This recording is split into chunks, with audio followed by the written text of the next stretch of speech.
next question comes from Gerald, sorry, I've got that wrong, greenm.net. And it's in response to the Death of the Kronos video, a video I did in December 2021. And Gerent, I'm going to get this wrong, says, here in the USA, we still have Kronos models on the main website, but I have gotten word through my local dealer from Korg rep that Kronos is indeed discontinued. However, we've seen some good news from Korg here that they have something coming that will make Kronos owners very happy. No indication of what it's currently going to be, and there's still no indication of what it currently is going to be 7 months later on. So it remains to be seen. According to the release notes for 3.1.3 of the Kronos OS, it is for use with all versions of Kronos, including the original Kronos. A firmware upgrade is maybe required.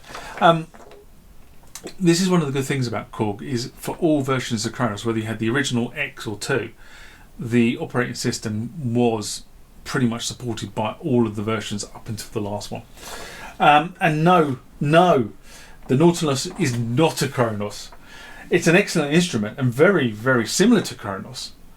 But to my mind, Nautilus is missing vital performance controls that I use every time I play mine. Phantom has a huge potential, and it progresses. It could well surpass the capabilities of Kronos. OS 2.5 on the Phantom introduces some real bread and butter sounds that performing keyboardists really need. The new organs sound amazing, but Phantom still has a long way to go. As for VSTs and computers and all that, like Kronos, which as you mentioned is basically a PC running custom Linux and 9 engines, the OS is basically fixed in time with minor updates available. You could do the same with Windows or a Mac OS. And you can. Build the machine you want, stock it with VSTs you want, and lock it down. It will work. Like a Kronos, until the hardware fails or replacement parts are no longer available. Kronos is reaching that point imminently. It's true. I have some clients in my day gig that are still using systems running Windows XP. I have people in my day job still running Windows NT. They work and they do their jobs daily, but until hardware gives up, this is not to say I'm a fan of the VST route. I'm not, but I invest in some sort of software-based system as a backup for my Kronos, which I purchased over a year ago. I do expect that it will serve me for many years to come. Most people who've bought a Kronos completely agree with you. It's not going anywhere in terms of their studio, and many of them are also going out and buying a second if they use it extensively from a gigging perspective or from a studio perspective. And of course, assuming you've got the money, that's not a bad idea. Anyway, you do make some really great comments and some excellent points. I've seen various references stated that the last OS cannot run the earliest versions of Kronos, and I just said that. It would be good for someone to confirm this. Maybe it's a firmware issue. I don't know what the issue is, and I'm not sure anyone has ever come back and confirmed this to me, but I have seen various references saying that you can't install this on the early versions. The latest update is a Kronos 2 only. Although I've not been exposed to the Phantom except via influencer videos and YouTube videos and other general press, I would love to get one of these in the studios when it comes on stream. And I've still not played it, so I can't comment on it, but I do know people like Don DeVore, for argument's sake, who think the Phantom is an absolutely excellent machine, and other people think it is an excellent machine but it still has a way to go, even now, which is 8 months after this comment was written. It's gaining ground, but it's not quite there.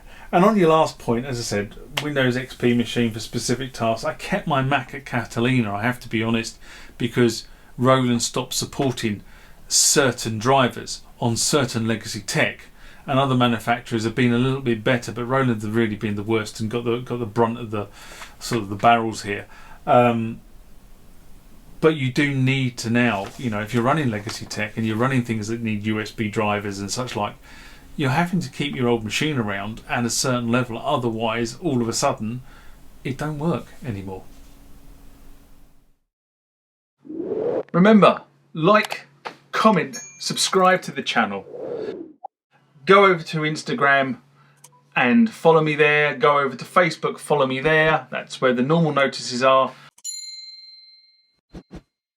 And consider becoming a Patreon.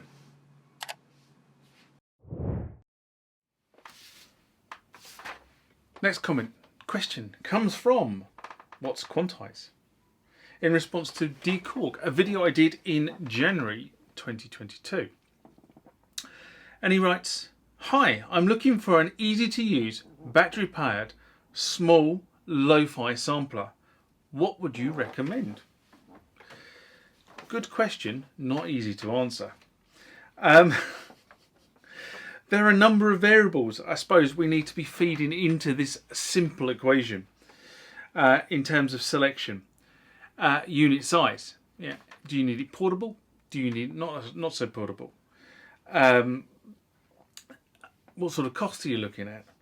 Do you want something new or used? Purpose. What are you going to use it for? Price point. You know, when it was new, where was it fitting into the market? Sampling quality. I could go on with a list. What I would say is most modern samplers are trying to differentiate themselves based on quality and price point. So you get the maximum amount of bang for your buck is basically the sort of common phraseology that's used here. The first sampler that really sprang to mind when you asked this question was the Roland SP404. This is a favourite with hip hop producers, very portable. The machine samples at 44.1 kilohertz and can also do lo-fi. But if you're not sure this is lo-fi enough for your purposes, the new unit will still knock you back about £430 UK. The second sampler that came to mind is less of a sampler and more of a production machine, and that's the Akai MPC Live. But over twice the cost of the SP404. But to be honest, if I'm really honest about this, is I've done little research on portable devices. I have tended to buy cheaper legacy samplers that give you lo-fi by design. So I'm not looking for something that emulates lo-fi, I'm looking for something that actually does lo-fi. And I've got a number of options in the stable. So hopefully I've given you two samplers that are food for thought. Now there are other options out there. You know, these are not the only two options, but these are the first two options that really sprang to mind when you asked that question.